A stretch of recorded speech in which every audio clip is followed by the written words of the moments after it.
And the military, as they do, they kind of break you down as a person, and then they train you, give you lots of excellent skills on how to survive, and skills that I think everyone should know. And then eventually I got tired of following, became a leader, and then really started to understand what it means to be a man and the type of man that I want to be, and more importantly, the type of man I don't want to be. And that's largely due to the military and just the amount of discipline I have with certain things in my life. What group were you part of? I was part of the Royal Newfoundland Regiment, which is the 1st Battalion, and at the end of that career, I even got into psychological operations. But also, too, I don't think people are getting a non-biased media impression nowadays. I think things are highly tainted. I think things are very much derived from propaganda.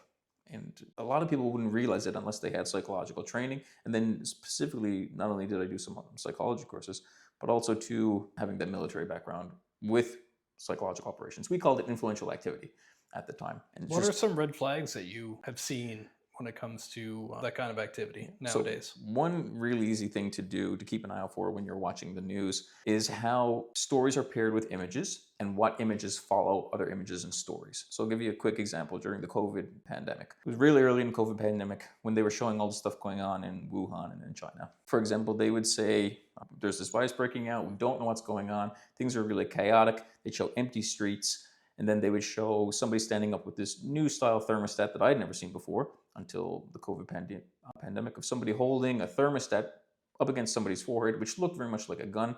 And then the very next image, they would see somebody flat on them. So what they're doing there is they're tying two images together. They're tying the fact that there's a potential threat and we don't know what it is, and it has worldwide potential for damage and harm and injury and death.